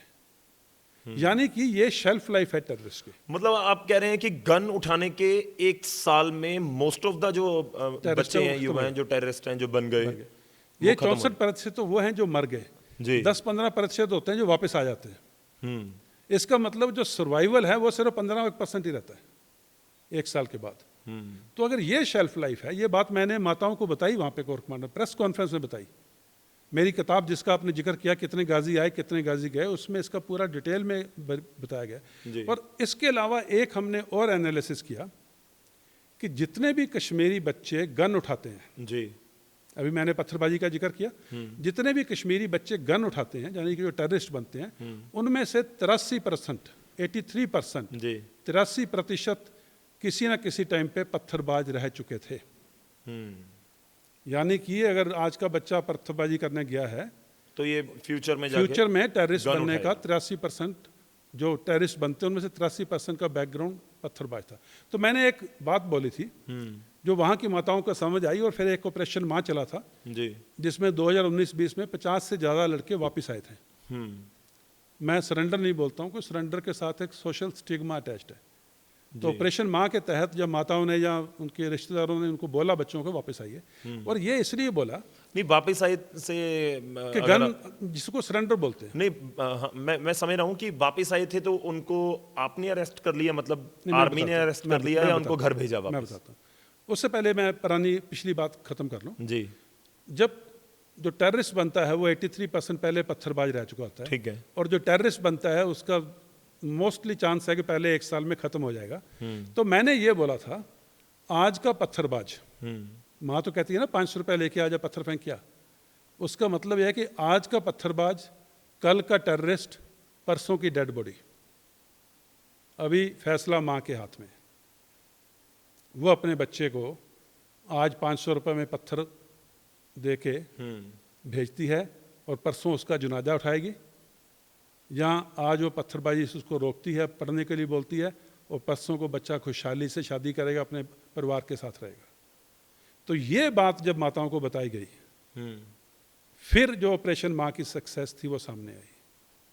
और जब आपने बोला कि जो बच्चा वापस आता है उसकी 3-4 कंडीशन थी, यानी कि 3-4 अश्योरेंसेस थी, गारंटीज थी। सबसे पहली गारंटी थी कि जो बच्चा वापस आता है, अगर उसने अपने आतंकवादी के कार्यकाल के दौरान जी कोई आतंकी घटना को अंजाम नहीं दिया अभी तक जी, सिर्फ गया 5, 10, 15, 20 दिन रहा या 2 महीने रहा, लेकिन किसी आतंकी घटना में शामिल नहीं हुआ, तो उसके खिलाफ कोई FIR या पुलिस केस नहीं होगा। ठीक है, तो उसके खिलाफ कोई पुलिस केस दर्ज भी नहीं किया जाएगा। तो वो जो बच्चा वापस आएगा उसके खिलाफ कोई पुलिस केस नहीं होगा। जिस बच्चे ने आतंकी अपने समय के दौरान कोई हादसा किया है और पुलिस में उसका नाम FIR में रजिस्टर्ड है, उस बच्चे का भी वो FIR जल्दी से जल्दी लीगल तरीके से ख़त्म किया जाएगा। और उसके बाद दूसरी जो गारंटी थी कि इनको, जैसे लोगों को रहती है ये डर रहता है कि फेक एनकाउंटर में मार देंगे, कि अभी तो कुछ भी ऐसा नहीं होता है कश्मीर में, कभी भी नहीं हुआ है। और उनको ये भी गारंटी दी गई कि ये जो आपका भ्रम है कि अगर वो बच्चा वापस आएगा तो उसको मार देंगे, ये भी नहीं होगा। और तीसरी गारंटी ये थी कि उसका जो नाम है वो गुप्त रखा जाएगा। चौथी गारंटी ये थी कि वो जब बच्चा वापस आता है उसकी जितनी भी क्वालिफिकेशन है या जितनी भी उसकी एजुकेशन है या जो भी उसका एबिलिटी है जी, उसके हिसाब से उसको किसी अल्टरनेट जॉब में या कोई अल्टरनेट वोकेशनल ट्रेनिंग, जहाँ भी कुछ भी, उसको कहीं ना कहीं सेट करने के लिए उसको हेल्प की जाएगी। तो ये चारों जब गारंटीज थी और ऊपर से एक विश्वास था कि ये बंदा सही बोल रहा है, तब जाके माताओं ने, प्लस वो जो मैंने बोला है, आज का पत्थरबाज कल का टेररिस्ट परसों की डेड बॉडी, ये तमाम बातें जब बताई गई, फिर बच्चे वापस आने शुरू हुए। और ये बातें आज पत्थरबाजी ज़ीरो है। आज आतंकी जो कश्मीरी बच्चे जो गन उठाते हैं ऑल टाइम लो है। आज कश्मीरी बच्चे जो इनकाउंटर में मरते हैं, क्योंकि जिन्होंने गन उठाई है वो रह ही बहुत कम गए हैं, तो इनकाउंटर में मरने भी कम हुए हैं। और जो बाहर की खुशहाली है, जितनी फ्लाइट जाती हैं फुल जाती हैं, जितने होटल हैं फुल हैं, और वो जो पैसा कमाने का मौका है, जो कहते हैं इंग्लिश में reaping the dividends of peace, जब वो मौका मिला है तो क्यों कोई गन उठाएगा, अपनी इज्जत की रोटी खाएगा। क्योंकि अभी टूरिस्ट वापस आ गए, पहलगाम खाली हो गया, जो पहलगाम का जो हमला हुआ था, पहलगाम खाली हो गया, कश्मीर अभी टूरिस्ट बहुत कम है, आगे की जो बुकिंग्स थी वो भी कैंसिल हो रही हैं जी। जो शिकारा वाला था, जो हाउस बोट वाला था, जो खच्चर वाला था, जो सूमो वाला था, जो ढाबे वाला था, जो रेस्टोरेंट वाला था, होटल वाला था, जो दुकानदार था, जो ड्राई फ्रूट ग्रोवर था या किसान था, उन सब की रोजी रोटी खत्म। इकॉनमी हिल गई एकदम से। इकॉनमी हिल गई। जो बच्चा 1500 रुपया कमा के ला रहा था अभी घर बैठा है। तो ये जो जिहाद कश्मीरी के हक में शुरू की गई थी जी, आज वही जिहाद कश्मीरी के पेट पे टांग मार रही है। कश्मीरी की जो रोजी रोटी है वो छीन ली है इन दरिंदों ने। पर सर वो कामयाब हो गए, फिर इसका मतलब तो वो तो यही अभी करना चाह रहे थे। पहली बार इतिहास में हुआ है कि कश्मीरी सड़कों पर आए हैं अगेंस्ट टेररिज्म, और शरेआम टीवी के ऊपर, माइक के ऊपर बोल रहे हैं, कैमरा के ऊपर, कि ये गलत हुआ है। 95 टू ज़्यादा % लोग इसको नहीं चाहते, लेकिन ये जो हमला हुआ है इसमें कुछ कश्मीरी शामिल रहे होंगे। बिल्कुल, जो ओवरग्राउंड वर्कर हैं या टेररिस्ट सिंपथाइजर हैं, जो उनके गाइड हैं, या जो उन्होंने सपोर्ट किया, जो लॉजिस्टिक सपोर्ट दी, उनको अलग कीजिए। मेजॉरिटी ऑफ कश्मीरी इसके खिलाफ हैं, क्योंकि उनकी खुद की रोजी रोटी पे असर हुआ है। बिल्कुल। और वो जो जिहाद का गुब्बारा था वो फटा है कि ये कोई जिहाद नहीं है। पाकिस्तान अपने अंदरूनी हालात से ध्यान हटाने के लिए कश्मीर को बैटल ग्राउंड बना रहा है। मैं वही जो मेरा सवाल था कि कहीं ना कहीं एकजुट तो पूरा कर दिया देश को, कश्मीर से लेकर कन्याकुमारी तक। मेरा इसी से जुड़ा हुआ सवाल है, आपने पहलगाम का जिक्र किया, लेकिन पुलवामा जब हुआ 2019 में, उसको और इसमें आपको कोई सिमिलरिटी नजर आती है? देखिए, जो पुलवामा हुआ तब मैं कोर कमांडर था। जी बिल्कुल, मेरे को लगता है आप 4-5 दिन पहले 4 दिन पहले मैं कोर कमांडर बना था जी। और पुलवामा जो इसके सिमिलैरिटीज जो फर्क हैं जी, पुलवामा सिक्योरिटी फोर्सेस के खिलाफ हुआ था। पहलगाम निहत्थे सिविलियंस के खिलाफ हुआ है, और उनके बच्चों के सामने, उनकी वाइफ के सामने, उनके भाई बहन, उनके पेरेंट्स के सामने धर्म के नाम पे कत्ल किया गया। ये बहुत बड़े फर्क हैं। और वो जो बात हुई है, सिक्योरिटी फोर्सेस के साथ एक्शन हुआ, उसके 100 घंटे के अंदर हमने सबको मारा जिन्होंने अंजाम दिया था। और बाद में भारत ने as a national response Balakot पे एयर स्ट्राइक्स किए। जी बिल्कुल। अभी पहलगाम के बाद में जो नेशनल रिस्पांस अभी आना बाकी है। और पाकिस्तान अभी से हिला हुआ है। पाकिस्तान के जनरल्स ने अपनी फैमिलीज को बाहर भेज दिया है, out of Pakistan. Out of Pakistan. किसी ने यूके, किसी ने यूरोप, किसी ने यूएसए, किसी ने दुबई, अपने बच्चों को बाहर भेज दिया है, और यहाँ दूसरे के बच्चों को धर्म के नाम पे मार रहे हो। ये तो उस देश की जो जिसको हम कहते हैं हुक्मरान हैं, ये तो उनकी मानसिकता है। मैं उस पॉइंट के ऊपर भी आऊँगा, लेकिन मैं एक और चीज़ आपसे, आपने जिक्र किया कि मैं 21 को वहाँ था, तो आप अपनी पर्सनल विजिट के ऊपर थे श्रीनगर या इस इलाके में। दिलो साहब, आप दोबारा जाना चाहेंगे कश्मीर? बिल्कुल, इस हमले के बाद भी? बिल्कुल, बिल्कुल, अपनी फैमिली को लेकर? बिल्कुल। मैं अभी ये जो बात अभी मैं करने वाला था अगली, कि कश्मीर का जो पीस प्रोसेस है ना, क्योंकि जो कश्मीरी है स्टेक होल्डर्स जी उसमें अब इन्वॉल्व हो गए हैं। अभी कश्मीरी 95% से ज़्यादा, 95% से ज़्यादा कश्मीरी नहीं चाहते कि वापस वो काले दौर में जाएं। तो वो जो कश्मीरी है जो अपनी इज्जत की रोटी कमाना चाहता है, जो बच्चे को पढ़ाना चाहता है, अभी जो मल्टीनेशनल्स कंपनी आ रही हैं बाहर से, जो आके इंडस्ट्री खुलेगी, उसमें जब जॉब क्रिएशन होगी, लोग बच्चों को वहाँ पे नौकरियाँ मिलेंगी, वो जो दौर शुरू हो चुका है वो चक्का वापस नहीं घूमेगा। थोड़ी दिनों में जब हालात ठीक हो जाएंगे, ये जो अभी बादल मंडरा रहे हैं ये छट जाएंगे, कश्मीर वापस खुशहाली के दौर में आएगा। क्योंकि ये जो पीस जो अभी चल रहा है और जो इकोनॉमिक ग्रोथ हो रही है ये इरिवर्सिबल है, ये वापस नहीं हो सकती। कुछ एक बीच में इसमें अड़चने आएंगी, कुछ एक झटके आएंगे, कुछ एक डिप आएंगे, लेकिन ये तरक्की एकदम से जारी रहेगी। लेकिन एक फैक्ट ये भी है सर कि एग्जैक्टली हमें नंबर नहीं पता कि कितने लोग थे वहां पर। आपको लगता है कि ये इंटेलिजेंस, आप ऑलरेडी इसके ऊपर बहुत कमेंट कर चुके हो, इंटेलिजेंस फेलियर है, ये बहुत चर्चाएं इसको लेकर हो रही हैं, क्या हमने बाइसन वैली को बिल्कुल छोड़ दिया? मतलब ऐसे छोड़ दिया कि ठीक है जो मर्जी हो ना हो, या हमें बिल्कुल भी हमारे पास कोई इनपुट नहीं था कि जहां पर रोजाना 1000-2000 लोग पहुंच रहे हैं पूरे देश से, इनफैक्ट फॉरेनर्स भी थे, तो हमने उसकी ओर ध्यान नहीं दिया? देखिए, दो एस्पेक्ट होते हैं, एक इंटेलिजेंस, एक सिक्योरिटी। सिक्योरिटी जो होती है प्रोफिलेक्टिक होती है कि जिस भी इलाके में, अभी आप पंजाब में देख लीजिए, हरियाणा में देख लीजिए जी, जहाँ भी भीड़ भाड़ वाला इलाका होता है वहाँ पे कुछ ना कुछ पुलिस प्रेजेंस रहती है। बिल्कुल रहती है। चाहे वो बस स्टैंड है, चाहे वो रेलवे स्टेशन है, चाहे वो कोई भी बड़ा बाजार है, कुछ सिक्योरिटी के लोग हमेशा रहते हैं, जबकि यहाँ पे कोई आतंकवाद नहीं चल रहा है। हर चौक के ऊपर आपको सिपाही खड़ा हुआ मिलता है। और ऐसे कॉन्फ्लिक्ट जोन में जहाँ पे आतंकी हमला हो सकता है, और बाइसैरन वैली जो है सड़क से 30 से 40 मिनट पैदल रास्ता है कि हम, और ऊपर वहाँ पे मोबाइल कनेक्टिविटी बहुत कमज़ोर है। अगर हमला होता भी है तो मोबाइल से पीछे मैसेज आना, फिर सिक्योरिटी फोर्सेज ने रिएक्ट करना, तो 45 मिनट से 1 घंटा कम से कम है। ऐसे में जब इतने सारे यात्री वहाँ पे हैं, 200-500 हज़ार, एक ऐसे इलाके में जहाँ पे सड़क भी नज़दीक नहीं है, हॉस्पिटल नज़दीक नहीं है, हेलीकॉप्टर नज़दीक नहीं है, और किसी के जाने आने का बहुत दिक्कत है, और वहाँ पे सिक्योरिटी के नाम पे पुलिस का या सीआरपीएफ का एक भी आदमी ना होना, मेरे हिसाब से ये सिक्योरिटी लैप्स है। होना चाहिए था, होना चाहिए था। जहाँ पे आपके सिविलियन जा रहे हैं, टूरिस्ट जा रहे हैं, पब्लिक है, और वो इलाका सड़क से दूर है जी, आइसोलेटेड है जी, और वहाँ पे पुलिस प्रेजेंस बहुत जरूरी थी। आप गए हो सर उस मैं मैदान वेस्टर्न वैली में गया। वेस्टर्न वैली में? हाँ, मैं गया हूँ। मैं तो देखिए 7-8 टेन्योर है, पूरा कश्मीर करीब करीब जी, पैदल चल के देखा है। मैं इसीलिए पूछ रहा हूँ कि क्या आप जब वहां पर आप कोर कमांडर थे तो क्या डिप्लॉयमेंट होती थी वहां पर?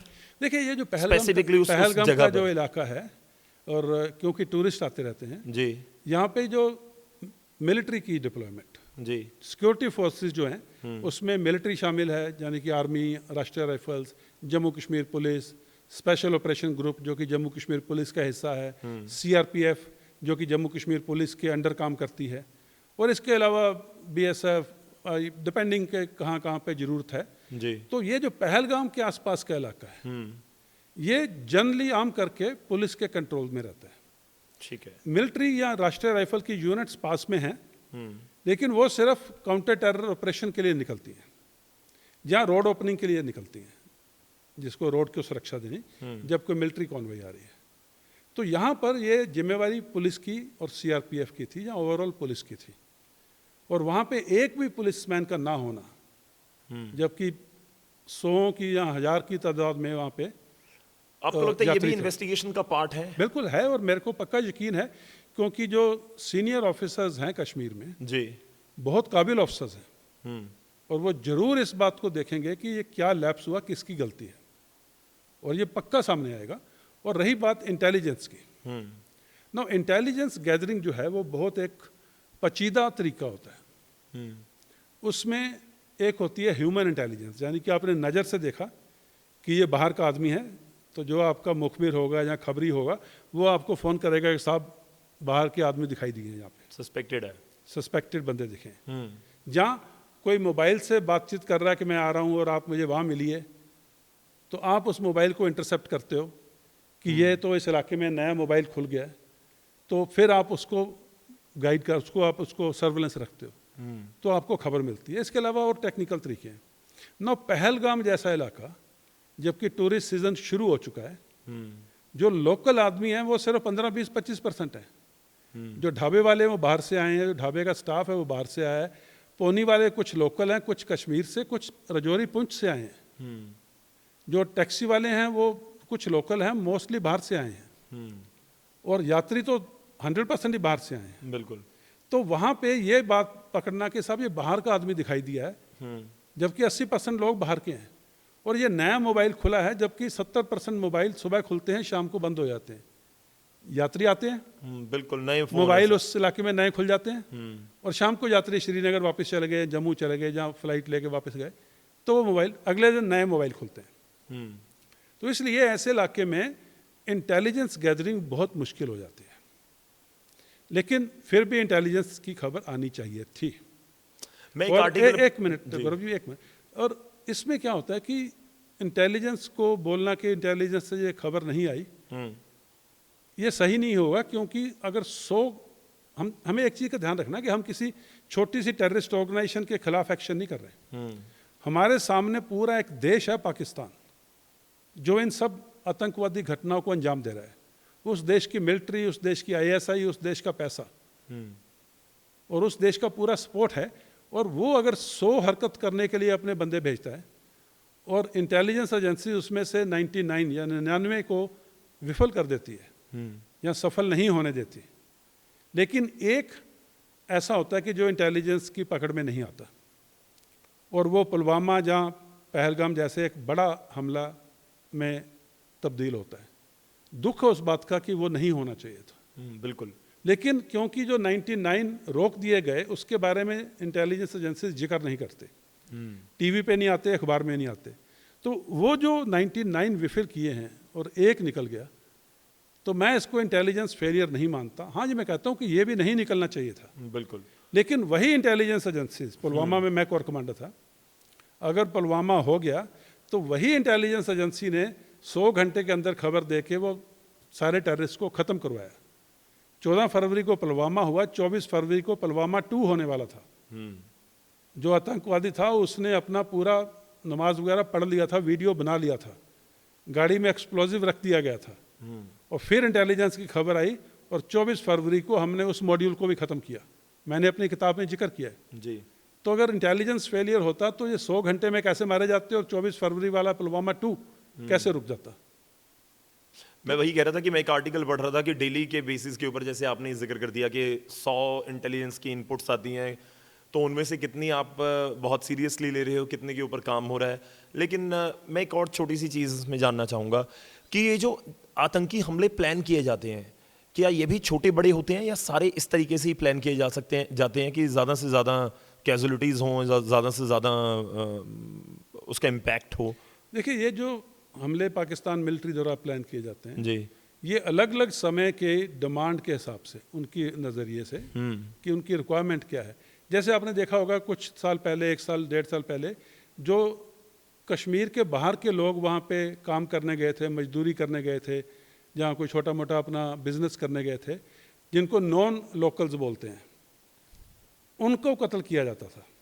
जी। अब ये एक बंदा बिहार से, बंगाल से या यूपी से या कहीं से भी मजदूरी करने के लिए, अपने बच्चों का पेट पालने के लिए कश्मीर में गया है, और उसका सबको मालूम है कि ये कश्मीरी नहीं है, ये बिहार का है। इस जगह पे सुबह काम करता है, रात को आके इस झोंपड़ी में सोता है, गरीब आदमी है जी। और रात को आके उसको मार देना, ये कहाँ की जिहाद है। लेकिन वो मार देना खबरों में आता है, कश्मीर फिर खबरों में रहता है। तो जो इनके आका पाकिस्तान में बैठे हैं वो डिसाइड करते हैं कि कश्मीर तो अभी खुशहाली आ रही है, लोग सोच रहे हैं कश्मीर पीसफुल हो गया है, तो कुछ करो मीन्स ये 2 नॉन लोकल्स को मार दो, 4 नॉन लोकल्स को मार दो। सिक्योरिटी फोर्सेस के खिलाफ करने की तो हिम्मत नहीं है। और अभी जब पाकिस्तान के अंदर इतना ज़्यादा बवाल हो गया तो अभी उनको लगा कि कुछ बड़ा करने की ज़रूरत है। तो अभी ये पहलगाम जैसा इंसिडेंट को अंजाम दिया गया। मैं एक और चीज़ में आखिरी 1-2 सवाल आपसे लूँगा, हमारी लंबी बातचीत हुई है। देखिए, पुलवामा के बाद भी हम ये जिक्र कर रहे थे कि ऐसा नहीं होना चाहिए था।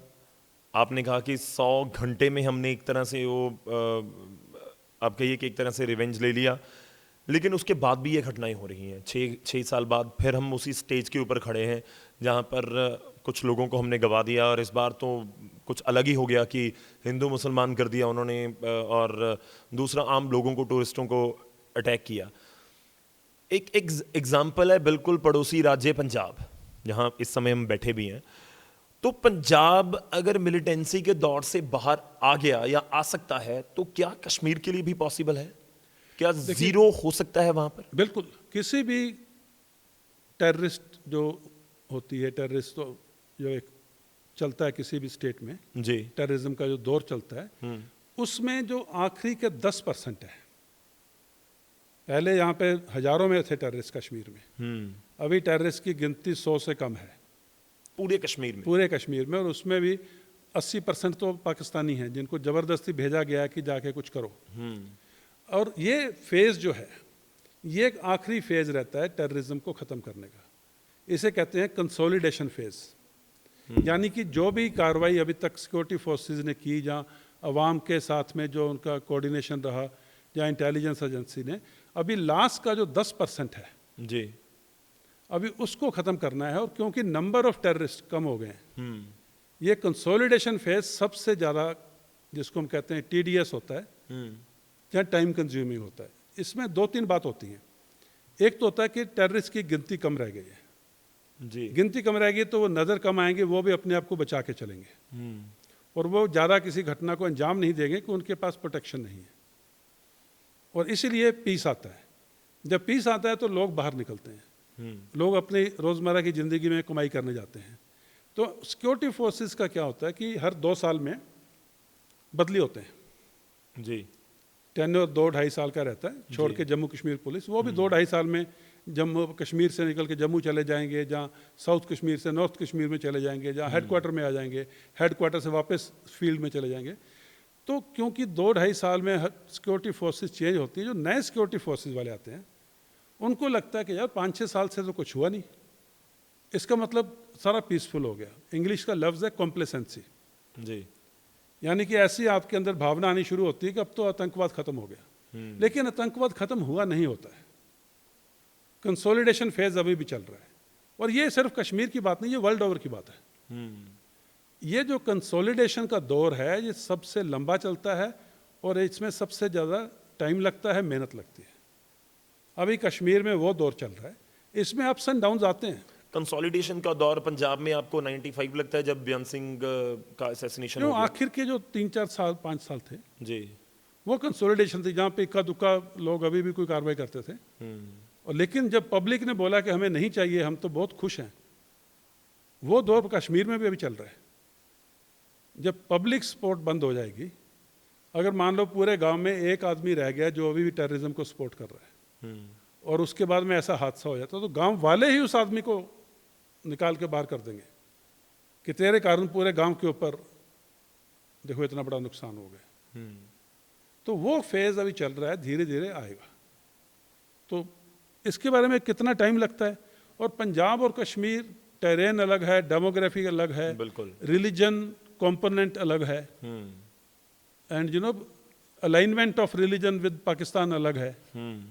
तो पंजाब और कश्मीर को कंपेयर नहीं किया जा सकता। आपको लिंक नजर आ रहा है? पंजाब में कुछ टाइम में, पिछले कुछ टाइम में ग्रेनेड अटैक्स हुए हैं, आपको कोई लिंक नजर आता है इनका कश्मीर? देखिए, ये जो छोटा मोटा ग्रेनेड अटैक, उसको पुलिस कहती है कि कुछ हुआ ही नहीं है, ये as of now law and order problem है जी। लेकिन मैं चाहूँगा कि पुलिस इसके ऊपर ध्यान दे, क्योंकि इन्हीं चीज़ों से ही फिर आगे बात बढ़ती है। एक सर, अमरनाथ यात्रा पर आपको असर नजर आता है इस अटैक का? देखिए, अमरनाथ जी यात्रा जो है ना, उसके ऊपर सिक्योरिटी बड़ी फुल प्रूफ होती है और 24/7 होती है। क्योंकि मैं तो कई बार अमरनाथ यात्रा को कंडक्ट कर चुका, मैं खुद 59 बार 59 टाइम्स श्री अमरनाथ जी की गुफा में जाके मत्था टेक चुका हूँ। जब मैं कैप्टन था 89 में जी। तो मेरी कंपनी की जिम्मेवारी थी बालटाल वाले रूट को, उस टाइम पे सिर्फ एक कंपनी थी जी, बालटाल वाले रूट को पूरी सिक्योरिटी देना, और जो फौजी यात्री हैं उनके रात के रहने का और उनके खाने पीने का, और जो कि यात्री फंस गया है उसको खाने के लिए मदद देना या मेडिकल हेल्प देना। और एक इंजीनियर प्लेटून थी, जहाँ पे भी रास्ता ख़राब हुआ तो उसको जो पगडंडी है उसको थोड़ा रिपेयर करना। जी। तो मैं हर रोज़ सुबह जाता था श्री अमरनाथ जी केव में और शाम तो वापस आ जाता था। उस टाइम पे मैंने 57 टाइम्स, क्योंकि यात्रा 57 दिन चली थी, जी। 57 टाइम्स मत्था टेका था। डेली आप डेली जाता था। मेरा सवाल और जब इसलिए कोर था कमांडर था जी तो वहाँ पे जो प्रथम पूजा होती है, जी। जिस दिन यात्रा शुरू होती है, जी जो प्रथम पूजा होती है वो गवर्नर साहब और कोर कमांडर दोनों दोनों करते हैं। जी तो जो 2019 की यात्रा में जो प्रथम पूजा हुई थी जी वो मैंने और गवर्नर साहब सत्यपाल मलिक जी ने की थी, जी। और उसके बाद मैं एक बार फिर गया था। तो तो आप मैं 59 टाइम्स जा 59 टाइम्स मैं यात्रा में जा चुका हूँ। मैं इसलिए सवाल पूछ रहा था क्योंकि देखिए पुलवामा फरवरी में हुआ था, उसके बाद जुलाई में अमरनाथ यात्रा आई 2019 में, इस बार अप्रैल में हुआ ये पूरा घटनाक्रम, और अब थोड़े दिनों में अमरनाथ यात्रा शुरू होगी। लेकिन इस बार अंतर ये है कि हिंदुओं को टारगेट किया गया, और अमरनाथ यात्रा जो करते हैं हम जानते हैं कि उसमें मेजॉरिटी, या मैं कहूँ कि लगभग 100% हिंदू होते हैं। तो उनके जहन में ये बात होगी, लोग अपने परिवार के सदस्यों को भेजने से कहीं ना कहीं सोच रहे होंगे कि वहां जाएं ना जाएं, आप रहने दीजिए, मत जाइए, रजिस्ट्रेशन हो गया तब भी छोड़ दीजिए। मेरा सवाल इसलिए था, आप उनको क्या कहना चाहेंगे देखिए, जो लोग पुलवामा के अमरनाथ बाद यात्रा भी पे जो जाना माहौल हुआ था, जी उस टाइम पे टेररिज्म का दौर आज के दौर से थोड़ा ऊपर था। जी और उसके बाद भी जो अमरनाथ यात्रा हुई 2019 की, बहुत सक्सेसफुल यात्रा थी, बहुत श्रद्धालु आए, और यात्रा में एक दिन का भी कोई प्रॉब्लम नहीं आई। जब 370 हटना था 5 अगस्त, उससे 2-3 दिन पहले यात्रा क्लोज हुई थी सिक्योरिटी रीजंस के कारण, और उस टाइम पे यात्रा बिल्कुल ठीक चली। आज भी आपकी बात सही है, मैं इससे सहमत हूँ कि कुछ लोग अपनी रिजर्वेशन को कैंसिल करेंगे, बिल्कुल। कुछ लोग सोचेंगे कि अभी थोड़ा वेट करता हूँ क्या हालात बनते हैं, कुछ लोग बिल्कुल ही बोलेंगे नहीं जाना है, नहीं जाना है। तो कुछ तो असर पड़ेगा। लेकिन अभी भी 2 महीने से ज़्यादा का टाइम बाकी है। जी लगभग 1 जुलाई से शुरू, 1 2 जुलाई जुलाई से से, हाँ जी बिल्कुल। शुरू, 3 जुलाई से शुरू है शायद। जी। तो 3 जुलाई से शुरू है, तो अभी भी 2 महीने का वक्त बाकी है। तो देखिए उस समय इसके बीच में क्या कुछ होता है, उस पर डिपेंड करेगा कि श्री अमरनाथ जी यात्रा में क्या। और मैंने तो वहाँ पे ऐसे ऐसे श्रद्धालु देखे हैं जिनको मौत की परवाह नहीं है, जिंदगी की परवाह नहीं है। मैं जब कैप्टन था, मैं उस टाइम की बात कर रहा हूँ, मैं कैप्टन था तो मैं चलते हुए ऊपर जा रहा था, मेरे साथ में मेडिकल टीम थी, मेरे साथ में 2 स्पेयर पोनी थे या खच्चर थे कि किसी को मदद की ज़रूरत पड़े। तो एक औरत थी, 85 ईयर्स, 85 साल के रहे होंगे, तो वो पत्थर पे बैठे हुए थे, काफ़ी जैसे कहते हैं ना हल्का फुल्का कमज़ोर टाइप सा शरीर था जी। तो पत्थर, बर्फ़ का इलाका शुरू हो गया था, पत्थर पे बैठे सुस्ता रहे थे, सांस ले रहे थे। तो मैंने उनसे पूछा, मैंने कहा माता जी नमस्ते। कहते नमस्ते बेटा। मैं कहा माता जी अगर आपको ज़रूरत है तो हमारे पास में खच्चर हैं, आपको हम हेल्प कर सकते हैं। बताओ क्या बोलते मेरे को, कहती पिछले 31 साल से आ रही हूँ अमरनाथ यात्रा। अमरनाथ यात्रा में, कहती आज तक किसी की मदद नहीं ली और आज तू क्या मेरी मदद करेगा। और उम्र कितनी थी उनकी? 85 की रही होगी, लगभग 88, 80-85 की रही होगी। तो ऐसा जज्बा है वहाँ पे, जो भोलेनाथ का जो जिसको कहते हैं ना सरूर जो है यात्रियों में जो आता है, वो एक देखने वाला मंजर होता है वहाँ पे। मतलब it's, you have to be there to feel that thing. हवा में एक एक श्रद्धा रहती है वहाँ पे, बहुत अच्छा माहौल होता है, और वहाँ पे सिक्योरिटी के बंदोबस्त एकदम फुल प्रूफ है। तो आप मतलब सुजेस्ट कर रहे हैं जो जाना चाह रहे हैं तो कोई दिक्कत नहीं? बिल्कुल, मेरे हिसाब से कोई प्रॉब्लम नहीं है। श्री अमरनाथ जी यात्रा बहुत सिक्योर तरीके से कराई जाती है और कोऑर्डिनेशन बहुत अच्छा होता है। चलिए सर, मेरा एक आखिरी सवाल, जहां से मैंने शुरू किया था मैं वहीं उस पॉइंट के ऊपर आऊंगा। क्या भारत इस समय जंग की दहलीज पर है? देखिए, जंग किस लेवल पे जाएगी वो जिम्मेवारी पाकिस्तान की है जी। क्योंकि शुरुआत पाकिस्तान ने की है। हिंदुस्तान इसका जवाब देगा। वो जवाब मिलिट्री का भी हो सकता है, डिप्लोमेटिक कुछ हो गया है, पॉलिटिकल। आपको पहलगाम जंग लग रही है कि पाकिस्तान ने जंग छेड़ दी है? कोई, मैं कहता हूँ पहल उसने की है। जंग के जो हालात बन रहे हैं या जो भी हालात बन रहे हैं जी, इसकी जिम्मेवारी पाकिस्तान की है। क्योंकि जो पहलगाम में उन्होंने इंसिडेंट किया टेररिज्म का, उसके बाद ही तो सब कुछ हो रहा है। और अब जब हिंदुस्तान अपना वापस रिएक्शन देगा, उसके बाद पाकिस्तान का क्या रिएक्शन है उसके ऊपर डिपेंड करता है कि आगे क्या होगा। सो पूरी जिम्मेवारी, क्या पीस वापस आएगा या जंग किस स्तर तक जाएगी, वो पाकिस्तान के ऊपर है। मेरा एक और छोटा सा सवाल सर, बहुत लंबा बॉर्डर है पाकिस्तान के साथ, पंजाब का भी अगर मैं गलत नहीं तो 500-550 किलोमीटर का है। अगर मैं बिल्कुल कश्मीर से शुरू हो जाऊं गुजरात तक लगभग 3000 किलोमीटर है। आपको क्या लग रहा है कि अगर मिलिट्री ऑपरेशन होता है या किया जाता है तो कौन सी बॉर्डर सबसे ज़्यादा सेंसिटिव है आज की डेट में, जहाँ पे सबसे ज़्यादा एक्शन नज़र आ सकता है? देखिए, एक मिलिट्री टर्म है, इंग्लिश में मैं पहले बोलूँगा फिर हिंदी में समझाने की कोशिश करूँगा। इंडियन रिस्पॉन्स, जो भी इंडिया का रिस्पॉन्स अभी होगा, जी इट कैन बी मिलिट्री और पॉलिटिकल, डिप्लोमेटिक, इकोनॉमिक और कॉम्बिनेशन और स्टैंड अलोन। जी but one thing is very clear, it will be at the time and place of India's choosing. Hindustan ये बात को डिसाइड करेगा कि किस जगह पे किस समय पे उसने हमला करना है, और उसके लिए सारी ऑप्शंस खुली हुई हैं। कोई भी ऑप्शन ऊपर से लेकर नीचे तक, स्टैंड अलोन या अपने आप में एक कार्रवाई, या किसी दूसरी कार्रवाई के साथ। मतलब आप कह रहे हैं कि वो जम्मू कश्मीर के पहाड़ भी हो सकते हैं, पंजाब का इलाका भी हो सकता है, राजस्थान का रेगिस्तान भी हो सकता है, या फिर गुजरात का पानी भी हो सकता है। देखिए, ये जो डिसीजन है ना ऑब्जेक्टिव सिलेक्शन का, जी आज की तारीख में ये डिसीजन के ऊपर डिस्कशंस चल रही हैं। उसमें टॉप हायरार्की ऑफ गवर्नमेंट, जी top hierarchy of military, top hierarchy of diplomats, economics, ये तमाम जो लोग हैं ये सब अपना अपना उसमें इनपुट्स दे रहे हैं। जैसे प्रधानमंत्री जी ने बोला कि अभी फोर्सेस के ऊपर है वो क्या सिलेक्शन करते हैं, जो खबरों में आया, फ्री हैंड दिए। फ्री हैंड दिया है। लेकिन ग्राउंड के ऊपर क्या होता है कि सब सोच विचार करके ही फाइनल एक्शन होता है। और उसमें जो सबसे अच्छा लगता है कि ये मोस्ट सूटेबल ऑप्शन है, उस ऑप्शन को एग्जीक्यूट किया जाता है। तो वो ऑप्शन क्या होगी, कहाँ पर होगी, किस क्वांटिटी में होगी, किस क्वालिटी में होगी, सिंगल सर्विस होगी यानी कि आर्मी, नेवी, एयरफोर्स, जहाँ मल्टीपल सर्विस होगी, स्टैंड अलोन होगी यानी कि अपने आप में बस एक जगह किया, जहाँ मल्टीपल जगह कोऑर्डिनेटेड रहेंगी, जहाँ मल्टीपल जगह के ऊपर स्टैगर्ड रहेंगे इन टाइम एंड स्पेस, कि वक्त और डिस्टेंस वो कहीं पहले होगा कहीं बाद में होगा। वो भी हो सकता है जहाँ एक ही टाइम पे दो अलग अलग जगह पे, जहाँ एक ही टाइम पे एक ही जगह पे। तो ये सब ऑप्शंस हैं, इसीलिए सरप्राइज सबसे बड़ा फैक्टर है, और सरप्राइज इंडिया के हक में है। मैं सर इस बातचीत को ख़त्म करूंगा, लेकिन मेरे को लगता है कि एक सवाल स्किप कर गया हूं, मैं उसके ऊपर ज़रूर आना चाहूँगा। आपने जिक्र किया था कि इंडिया के साथ इस समय दुनिया की कंट्रीज़ नज़र आ रही हैं, लेकिन चाइना और पाकिस्तान की जो नज़दीकियां हैं वो दुनिया ने देखी हैं। अगर जंग जैसी स्थिति बनती है तो क्या चाइना पाकिस्तान को बैक कर सकता है? दो तरीके से आप भी समझते हैं कि बैक होता है, या तो बिल्कुल पीछे जाके खड़े हो जाओ, या फिर उनको जो हथियार हैं, एमुनेशंस हैं, वो उपलब्ध करवाते रहे मुहैया।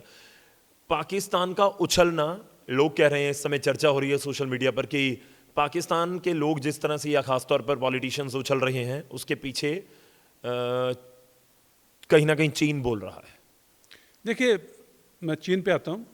जो उछलने की बात है, जहाँ जो बड़ी बड़ी स्टेटमेंट्स देने की बात है, लेफ्टिनेंट जनरल ए नियाजी, जिसने 93,000 स्टैंडिंग आर्मी, नेवी, एयरफोर्स जहाज़ों के साथ, अपने शिप्स के साथ, अपने एमुनेशन, एक्सप्लोजिव टैंक्स के साथ बांग्लादेश में सरेंडर किया था। 93,000 ने सरेंडर किया था। बिल्कुल। और सरेंडर के एक दिन पहले वीडियो हैं बीबीसी के, नियाजी भी यही बात बोल रहा था, हम लड़ेंगे, हम ये कर देंगे, हम वो कर देंगे। और 24 घंटे बाद में सरेंडर किया था, और उसके बाद शाम में इंडिया के मेस में बैठ के स्कॉच पी रहा था। तो ये जो गीदड़ भभकियां हैं, जी, ये पाकिस्तान के मिनिस्टर, वो पाव आधे पाव के न्यूक्लियर बम, ये सब उस श्रेणी में आते हैं। जो जब नेशंस गो टू वॉर ना, वो बहुत सीरियस बिजनेस होता है, उसमें हर चीज को नापा तोला जाता है। जी, जिंदगी मौत का वहां पे सवाल होता है। देश की गरिमा का सवाल होता है, देश के मान सम्मान का सवाल होता है, देश की इकोनॉमी का सवाल होता है, देश की पॉपुलेशन का सवाल होता है। और आज की तारीख में तमाम राइट थिंकिंग कंट्रीज हिंदुस्तान के साथ हैं। सिर्फ चाइना और टर्की वो पाकिस्तान के साथ हैं, कि उन दोनों के पाकिस्तान में इंटरेस्ट है। चाइना का ग्वादर पोर्ट से लेकर पूरा CPEC, China Pakistan economic corridor, जो ग्वादर बाल्टिस्तान से होते हुए गिलगित बाल्टिस्तान बलूचिस्तान से होते हुए गिलगित बाल्टिस्तान से होते हुए चीन में जाता है। और उसका ये अरेबियन सी में आना, अरब महासागर में आना, चाइना के लिए एक बहुत बड़ा लंबी दूरदर्शिता का टारगेट है। तो चाइना का इंटरेस्ट है पाकिस्तान में।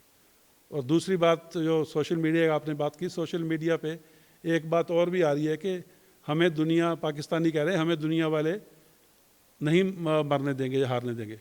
कहते हमने लोगों को कर्जा ही इतना देना है कि वो देश नहीं चाहेंगे कि पाकिस्तान ख़त्म हो जाए।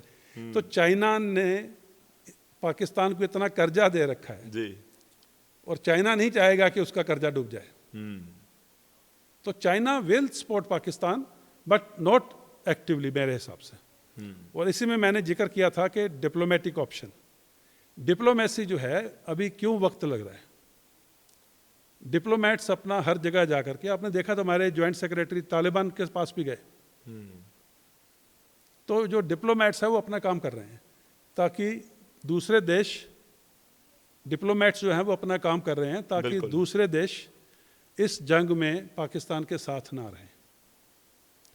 When nations go to war, nations go to war. Militaries only fight on the border. बिल्कुल। मिलिट्री जो है नेशन का जो कॉम्प्रिहेंसिव नेशनल पावर है, उसका एक हिस्सा मिलिट्री है। बाकी जैसे मैंने बोला, diplomatic effort, economic efforts, political efforts, industrial efforts, even the think tanks, opinion makers, our embassies abroad, सब लोग इस लड़ाई के जो हिंदुस्तान की कॉम्प्रिहेंसिव नेशनल पावर है उसमें कंट्रीब्यूट करते हैं। बिल्कुल। तो मिलिट्री उसका एक सिर्फ हिस्सा है। चलिए सर, शुक्रिया, बहुत बहुत धन्यवाद हमारे साथ जुड़ने के लिए, अपना इतना कीमती समय देने के लिए। शुक्रिया सर, बहुत बहुत धन्यवाद। थैंक यू एंड जय हिंद। उम्मीद है कि ये जो हमारी बातचीत है ये ना सिर्फ देशवासियों तक तो पहुंचेगी, बहुत सारे सवाल सबके जहन में थे, और उम्मीद करते हैं कि ये आज की बातचीत जो पाकिस्तान में लोग या उनके जो नेता हैं उन तक भी पहुंचेगी। शायद उनके नेता, पाकिस्तान के लोग जो पाकिस्तान की असलियत है, शायद उन तक पहुंचने नहीं दे रहे। जो हमने कोशिश की है कि एग्जैक्टली दुनिया में क्या हो रहा है और पाकिस्तान के बारे में क्या सोचा जा रहा है, उसकी एक तस्वीर आपके सामने ला के रखी है। इस बातचीत में फिलहाल के लिए इतना ही, इजाजत दीजिए, धन्यवाद।